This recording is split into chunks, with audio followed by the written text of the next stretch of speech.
caché à Naomi, tu ne peux pas comprendre pourquoi. Simplement, c'est qu'entre les deux, il y avait une connexion spirituelle. Une connexion divine. Alors la vie sur terre est faite de connexion divine. Réalise ce que je représente pour toi, mais je dois aussi moi réaliser ce que tu représentes pour moi. Bien-aimé dans le Seigneur, l'équilibre doit être régi par cela, ce que tu m'apportes et ce que je peux t'apporter. Et je te rassure, il y a des personnes aussi qui arrivent dans ta vie pour la détruire, pour ne rien t'apporter de bon. Dans 1 Samuel chapitre 9, dans la tribu de Benjamin, il y avait un homme qu'on appelait Kis, père du roi Saül, qui a perdu ses 3 ânesses. Et la Bible nous fait comprendre qu'il a demandé à son fils Saül et à un de ses serviteurs, allez me chercher mes ânesses. Saül a donc pris la route avec le serviteur de son père. Pendant 3 jours, ils ont cherché les ânesses, ils n'ont pas trouvé. À un moment, Saül a décidé de retourner vers son père parce qu'ils n'ont pas pu trouver les ânesses. Où le serviteur lui dit, non, à Rama ici se trouve un voyant. Il y a un prophète ici, un homme de Dieu qu'on peut rencontrer qui nous dira exactement où nous pourrons trouver les ânesses. Ici, Saül dit, d'accord, mais on n'a pas de sacrifice. Qu'est-ce qu'on va offrir à cet homme de Dieu? Le serviteur lui dit qu'il nous reste encore une pièce. Nous irons le voir, nous allons donner une offrande et il nous révélera ce que nous devons savoir par rapport aux ânesses du Père qui ont disparu.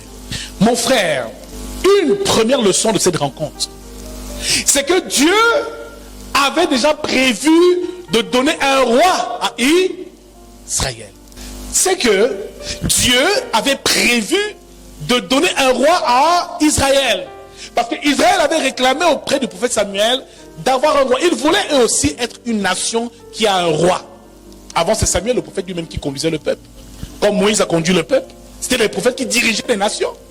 Ici, ils sont donc allés à la rencontre du prophète Samuel, mais Saül ne savait pas que ce jour aurait été le jour où Dieu allait l'établir comme futur roi d'Israël. Bien-aimé dans le Seigneur, dis encore avec moi, il n'y a pas de hasard. Quand tu lis le début de l'histoire, tu peux avoir l'impression que c'est simplement les ânesses le problème, mais en réalité les ânesses n'étaient pas le problème.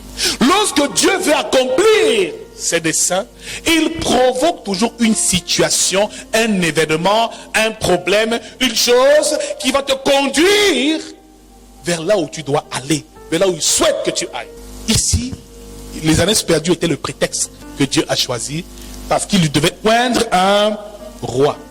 Il n'y a pas de hasard. Par la suite, il rencontre le prophète Samuel et la connexion divine se fait. Samuel avait déjà été averti divinement qu'il allait venir et que c'est lui qui devait être oint. Saül ne s'y attendait pas. Deuxième leçon de cette rencontre, c'est que lorsque la bénédiction arrive, ta visitation arrive, la connexion divine arrive, tu ne t'y attendras jamais. C'est un moment où tu n'y croiras pas. C'est un moment par surprise que Dieu viendra te visiter.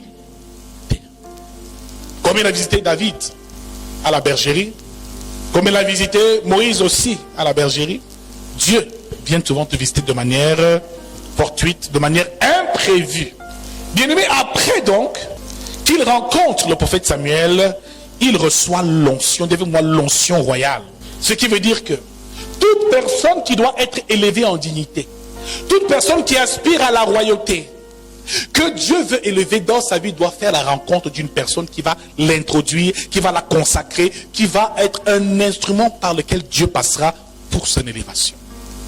Si Dieu veut te bénir, tu dois un jour de ta vie rencontrer un prophète. Une personne que Dieu aura établie pour régler le problème ou alors pour t'établir. Un roi ne peut pas conduire un peuple seul. Un roi ne peut pas diriger une nation seule. C'est pour ça que Dieu s'est toujours rassuré à ce qu'il y ait toujours un prophète pour conduire. Et pour dire au roi, fais attention. Mais laissez-moi vous dire, en réalité, le prophète, c'est lui qui régnait, c'est lui qui conduisait, qui jugeait les affaires du peuple avant. Alléluia. Le roi a seulement été oint par le prophète lui-même. Comme il a oint Aaron, Moïse a oint Aaron et tous les autres. Et ses fils. Ici, Samuel a oint Saül. C'était une connexion divine. Donc, bien aimé, je déclare que cette rencontre prophétique doit se faire au nom de Jésus. Cette rencontre se fait dans toutes les dimensions. Dans le milieu de tes affaires, tu dois rencontrer le prophète que Dieu a établi pour ta vie. Dans l'église, tu dois rencontrer le prophète que Dieu a établi pour toi. Celui-là qui va te oindre et te permettre d'avoir accès et entrer pleinement dans ta destinée. Mon frère, cette personne-là, il faut la localiser. Je peux jouer le rôle de prophète pour certains, et certains peuvent jouer le rôle de prophète pour d'autres. C'est une personne simplement qui est un activateur de destinée. Quelqu'un, quand tu le rencontres, tu commences à sentir qu'il y a le changement dans ta vie. C'est une connexion divine, c'est une rencontre prophétique. Le roi a reçu l'onction et a commencé à régner. Ce qui veut dire qu'il y a une chose qu'il faut comprendre aussi, notre leçon, c'est que l'huile que Saül a reçue, il devait protéger cette huile et veiller sur cette huile. Mon frère, si tu reçois l'huile et l'onction pour l'élévation, car la Bible dit que nous sommes aussi un sacerdoce roi, nous sommes une nation de prêtres rois. Vous êtes une race élue, un sacerdoce royal, une nation sainte. 1 Pierre 2,9 nous le dit. Ce qui veut dire que en chaque chrétien, il y a de la royauté. Il y a une huile royale. Mon frère, cette huile est précieuse. C'est grâce à cette huile-là que tu remporteras toutes les batailles dans ta vie chrétienne. Quand tu es oint, quand tu es établi pour une fonction dans le royaume, mon frère, Dieu étendra tes limites au nom de Jésus-Christ. Saül a donc été oint. Et le problème ici de l'onction, c'est que l'onction peut te faire perdre la tête. L'onction peut te faire perdre la tête. L'onction produit ici, par le Saint-Esprit, des miracles, des signes, des prodiges. Parfois l'onction même de la richesse, de la prospérité. Parfois l'onction de la grandeur. L'onction ici décuple tout ce que tu as. Tu commences un commerce de beignets avec l'huile que tu as reçue. Les ministres viennent manger. Tu commences à faire tellement de bénéfices que Dieu t'élève, t'élève, t'élève et t'élève.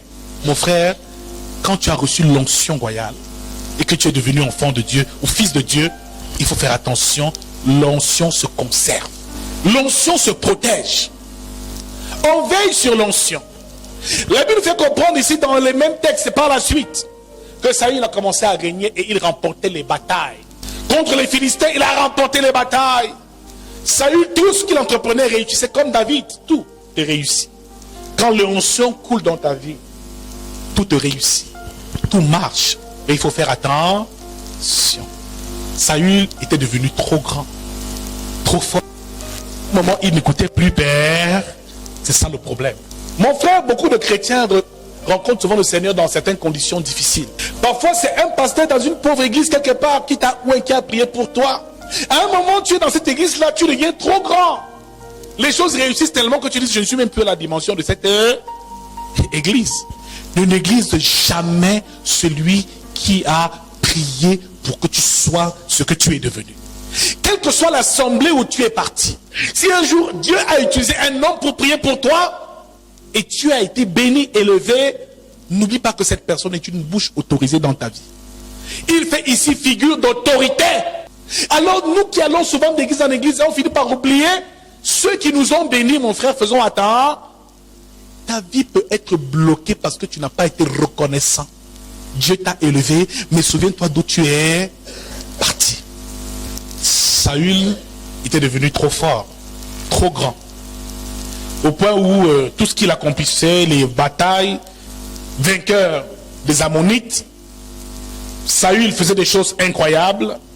Samuel poursuivait toujours ses fonctions en Israël.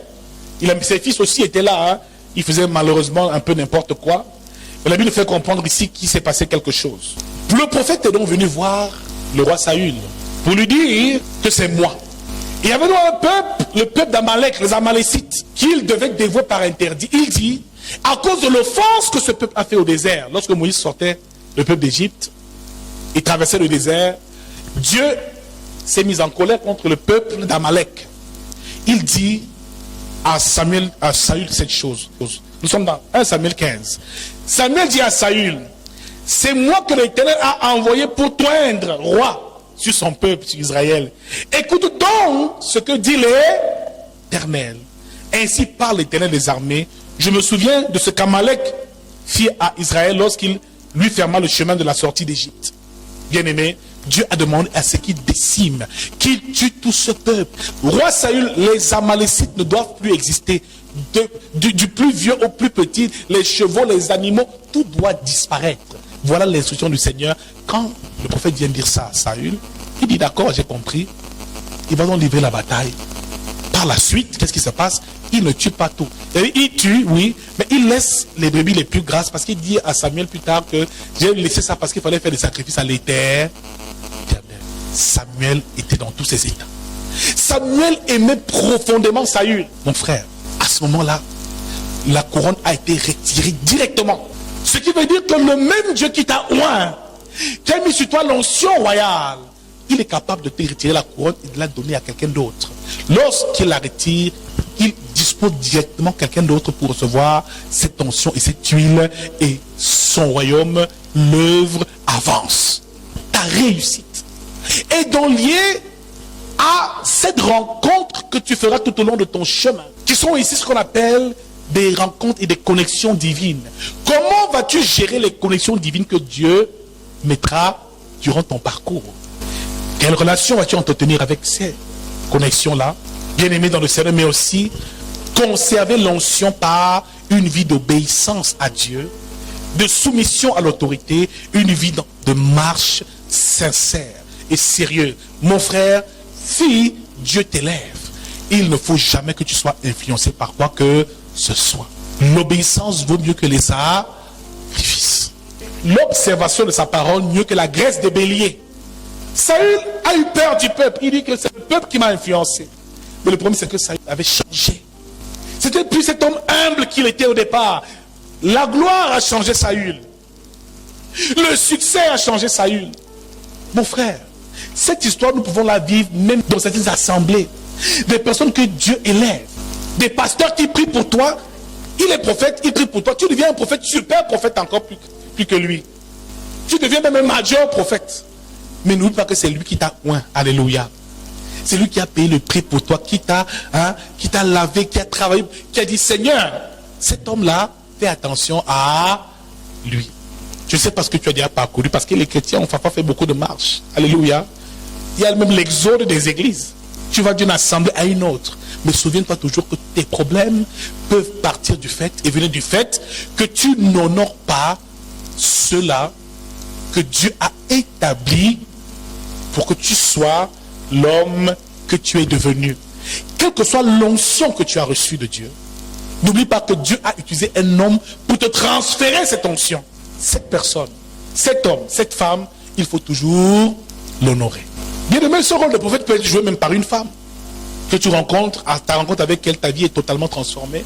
Elle est peut-être dans le Seigneur et elle fait de toi un homme meilleur. Mon frère, quand l'argent arrive, parfois on veut prendre la femme de l'argent, c'est une erreur. Souviens-toi de la femme de ta jeunesse. Frère, il n'y a pas de hasard dans la vie. Et à partir de ce jour maintenant, observe. Définis le rôle de chaque personne qui agit dans ta vie. Le rôle de cet enfant, c'est lequel à mes côtés? Le rôle de cette personne, c'est lequel à mes côtés? Le rôle de tel. Dès l'instant où nous allons définir le rôle de ceux qui nous entourent et de ceux qui partagent nos vies, on saura mieux comment manager et être conduit sur le chemin de notre destinée. On prendra moins de retard et on sera plus efficace dans notre marche. Deuxième principe spirituel, toute chose est faite pour un but.